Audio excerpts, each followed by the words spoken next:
She's ready for the internet. She's fixed. She rolls. She rolls. She moves. She bangs. She bangs. That's a song, right? New tractor alert. We just got this tractor off the truck. It's the Kubota M7-174. Looks very similar to the M7-172 because it is. There's a couple different things inside the cab I just wanted to show you that are different on the 4 Series. Let's go look. The outside looks very similar other than the number 4. And a little different fuel tank. Steps are a little different. It's improved. This is the deluxe model, so it's not the premium model. But it does have a couple neat little differences. One of the big differences, it's got rapid steer setting just like that. You don't have to go on a computer or nothing. You just go, so it can turn quicker with less revolutions on the steering wheel. Hence the little icon there. A good improvement. Or a good feature, let's put it that way. This one just came off the truck, so there's no radio in there yet. But the other feature other than the steer is the smart stop. I'll display that. So when you push the brake, it acts like a clutch, and then when you let it off, it resumes speed where you're at. Kind of a nice feature. Let's notice a couple new things that I noticed. Just is the steering wheel. It's a different steering wheel. And I'm sure I'll notice more things as we go. We are low on fuel, so let's make this quick. So we got the tractor moving here. First things first, I'm going to test out is Smart Stop. So Smart Stop is that feature where you press the brake pedal. We are traveling at, I gotta find the speed, 2.9 miles an hour.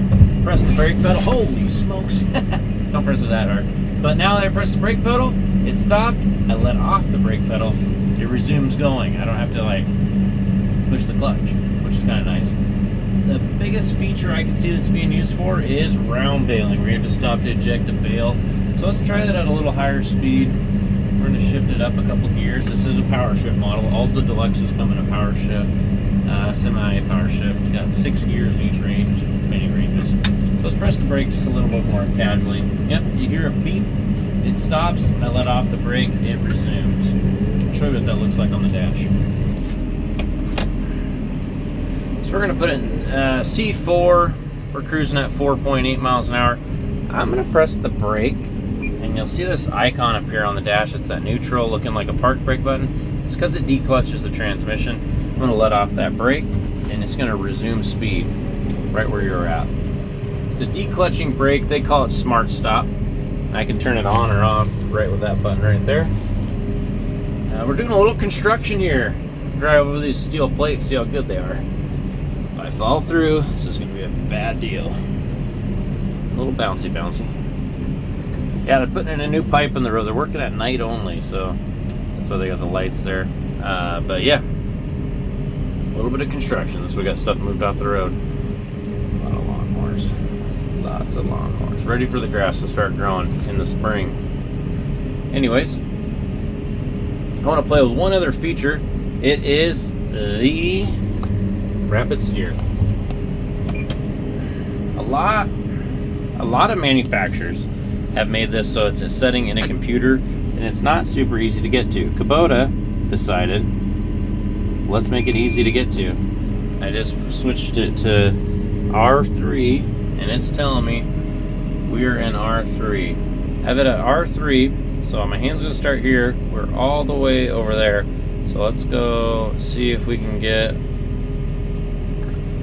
yeah, a little over 1 revolution from turn stop to turn stop. Let's see what R2 does. We're in R2. We're starting at the bottom. Definitely a little bit more revolution. I would say almost 2 revolutions there to get it from stop to stop. We're going to go to R1. And we're going to start over here. Let's see. 1, 2, almost 3 revolutions on R1. Let's go to off. I should have done this probably first. We're all the way over.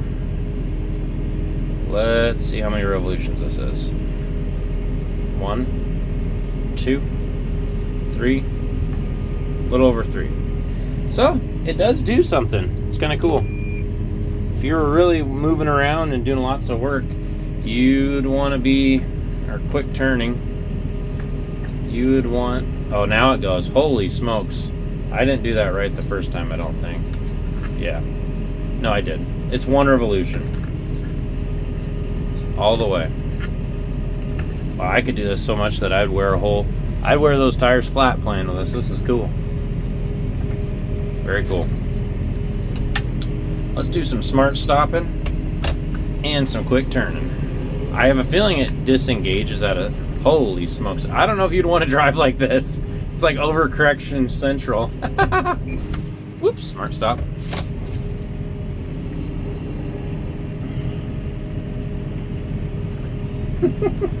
That's pretty crazy. Yeah, you wouldn't want to be an R3 very often.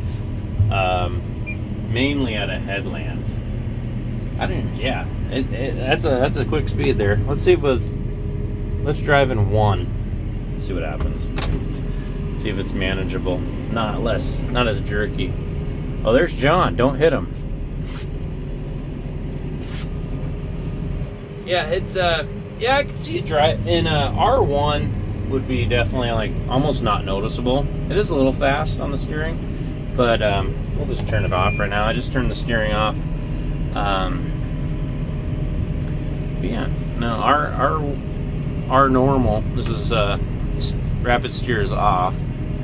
Yeah, pretty nice.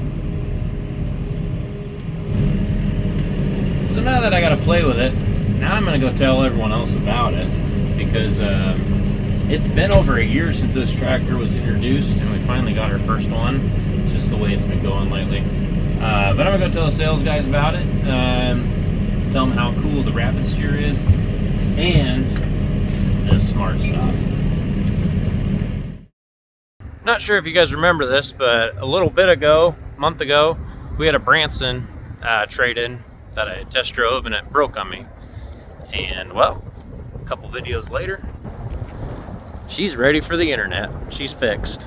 She rolls. She rolls. She moves. She bangs. She bangs. That's a song, right? I think so. Yeah. If not, it should be.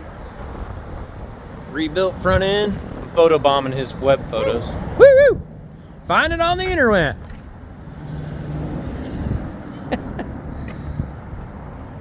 Everything's pictured and priced, including a Branson 2400H. One person that's not on the internet for sale. I don't know if you have enough money. So today, I had a customer ask me what the turning radius of an Axion 960 TT would be, which I'm in an Axion 930 wheeled machine. So I looked it up on the operator's manual, and it shows you what the turning radius should be with a certain set of tracks and a certain set of tires. And it's about 20, a little over 20 feet. I'm like, is that good? I don't do this enough to know like what a good turning radius is. So I was gonna see if I could get under that or at that turning radius with this machine, which is a wheeled machine, which in theory should turn better than the track machine, you would think. If you don't know what I'm talking about, I'll have Brian edit in a photo right now of what an Axion 960 TT looks like, and what the tractor I am in looks like as wheels. So I'm gonna do a little experiment out in our field, and I got my tape measure. We're gonna figure this out. So I got the tractor set. Found an awesome piece of wood, will be my center marker, and I will put it right in the middle of the 3-point. Perfect. Perfect. So I'm gonna make a turn and come right back to here and measure from that piece of wood to where my new center will be over there when I turn. And I'll figure out my turning radius.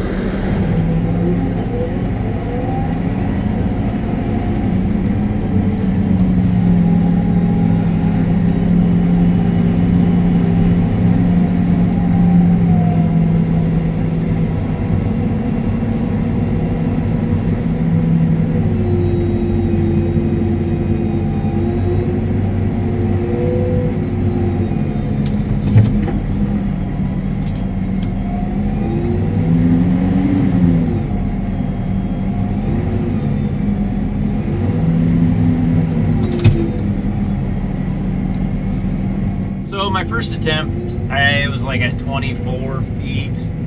I know I can do better if I just, I don't know the scientific way to do a turning radius. Like, do you swoop out? Do you swoop back in? How far do you go down? I'm just gonna try to do right now my best possible turning radius. Now that I got my baseline for just going forward, turning the wheel and seeing how far it goes, I'm gonna actually do a little like what you would actually do at a headland. Run over anything. I'm gonna simulate what you would do at a headland, like swinging out a little bit, swinging back in to try to get my tightest turning radius.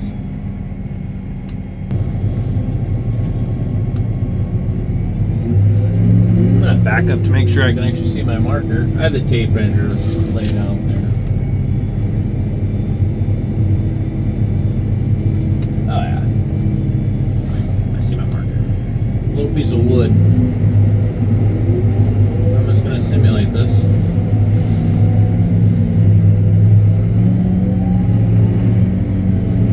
Swing out, go a little bit, turn, swing, and crank it until we hit the tape to find our true turning radius. There is my starting center. Go to about, I could have even done better than this, but we're, I can't see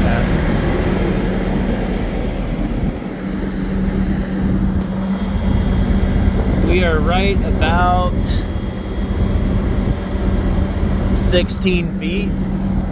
So 16 feet. I could get that. I actually probably could have got 15 if I winged it in. That's a good turning radius, but is it scientifically the right way of doing it? I don't know. Might have to read. But yeah, that was a legitimate headland. I try to do it. So like on a legitimate headland, that's about how much space you have and how tight you can get it back to the center. I feel like a legitimate headland test should be what turning radius is measured. But we're gonna look in the book. So I got about 16 feet on the wheel machine. I wonder if the book says it should do 21 or whatever I don't know. We're gonna go look in the book. I could have also done even better yet if I would have used brake steering, because these have two brake pedals, one for each side. I didn't even do that, so I could even really ripped it around if I would have used the brake steering. But I know in the book they don't measure that with the brake steering. So anyways, let's go look in that book. So after looking at both the books, I confirmed what I was kind of thinking. The track machine has a better turning radius than the wheeled machine. And when I say that, the track machine comes in at 22.6 feet and the wheeled machine comes in at 26.5. And that's just straight up turning radius. Like if you take this wheel machine and you're driving in a straight line and turn the wheels, where do you end up? That's it. No extra maneuvering, brake steering, coming back even tighter. We all know we can do it, but the bare minimum that a wheeled Axion 960 turning radius is rated at 26.5 feet, which I proved it out there on the 930 that I could easily get to 16 feet with a real life headland maneuver versus wheel machine, track machine. The track machine got, according to the book, I don't have one here to test. I wish I did. Otherwise, we probably wouldn't be making this video because I would just know. But it gets a 22.6. And I confirmed with some people I know back in the Midwest, some tractor gurus for Claas, they confirm these tracks brake. It's called power steering, like it's a power braking steer. So the tracks actually help it steer automatically. You don't have to push a pedal, you don't have to do anything. When you crank the wheel, there's 3 settings in the computer. You can set it up for maximum, middle, minimum. These tracks will help it steer tighter. That's why you can get that better turning radius from stock standard. And I did confirm also, if I can get this from 26 feet down to 16 feet pretty easily on a real headlamp maneuver, I'm sure I could get this from 22, probably less than 16. I'm guessing. I don't know for sure. Someday we're gonna get one of these here. I'll be able to try it out, but that was my little test for the day on turning radius. So now we know the Axion TT versus the Axion wheel. Which one steers better? This one has a better turning radius, but this one also has a really great turning radius. This one's just even greater. Every now and then, something very interesting will get dropped off. Almost weekly. This is something I just drove up on here. I am not sure what this is, to be honest. Looks like some sort of grinder dash trencher looking thing. It's made by Vermeer. Ooh, it's got a Deutsch engine. Sometimes this odd stuff like this really is interesting to me because it's not our norm. Meanwhile, there's like really expensive stuff I just drive by every day that just doesn't grab my attention like something like this that looks pretty wore out. We're gonna have to find out what this is. Imagine it's made to make a trench of some sort. We'll find out. So after doing a little research and asking around a little bit about this machine behind me, I didn't guess it right, but it is trench packer. So you can run this down a trench, a long trench, and you can roll pack it. It's an efficient way to pack in a trench. That's what it is. Why it's here isn't because we actually own it. It's a machine someone in Canada bought and trying to get it back up across the border. We're only like 3 miles away from the border. They couldn't get it across the border, some paperwork problem. So they come to places like this and ask if they can set it here, and we I guess, oblige them. Anyways, that's why it's here. But it's a cool little piece of equipment. Never had one here in the lot before, so try to figure out what it is.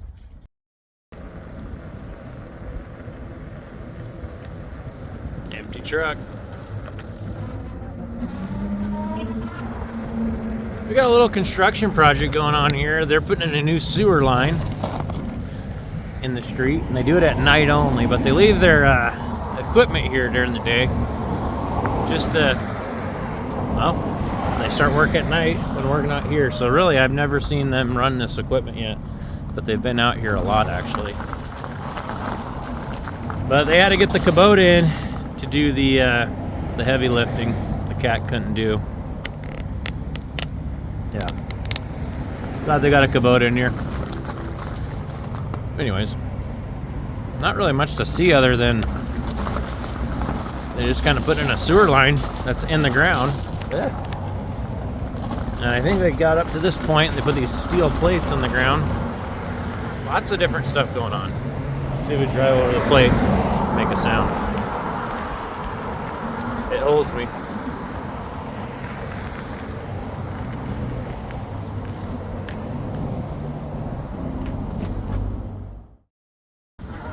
Progress looks pretty good. It's coming together. Yeah, our building is coming along pretty good. I need to really get my dad out here. This is his building. His idea, his dream, so to speak. And he could probably explain what we're going to use it for, because I'm not 100% sure. I have an idea. Storage. He could probably explain a lot better, but that's a wide opening, and I believe that is specifically measured so you can fit 2 choppers in there, Claas choppers, aka 4 harvesters, I believe side by side in each stall. So we got 1, 2, 3, 4, 5, 6, 7, 8. I can't even count that. Is there 10 stalls? 6, 8, 9, Ah, shoot. I came up with a different number every time. 1, 2, 3, 4. Okay, hold on. Let's start this over. 1, 2, 3, 4, 5, 6, 7, 8, 9, 10, 11. So if I do my math correctly, 2 in each stall, 11 times 2. We're at 22 machines that could fit in here if we needed to. But yeah, it's kind of cool watching them build this building. They're not here today, so I can come and look at it without them getting in their way. But yeah, it's a big building. But we will get my dad out here because he'll be able to tell us exactly what's going to go on in that building. That was just mere speculation on my part. We'll get him out here soon. Sometimes I sit in the office so long looking at tractors on the computer that I should come outside and look at real ones just to make sure we're still in the business here. Just a joke, but I need some fresh air. It's a combine head. There's a nice forklift. It's a combine head here. What in the silage community, which we're in, we don't have a lot of combines here at all. We call it an earlage head for choppers, but we were shipping it out, and it looks like we built this mount. I'm not 100% sure whose idea it was, but it looked like a good one. A lot of heads come on those type of frames, but we don't get these in new, so this is something we built, that part. But it's kind of cool when it's sitting here. Kind of, when I was a kid playing with my toys, I would set combine heads up vertically like that. Never thought you'd do it in real life, but it's kind of cool. Yeah, takes up a lot less space when you ship them vertical like this. When you think about it,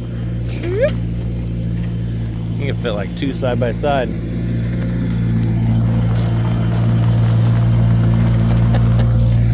Gotta wave.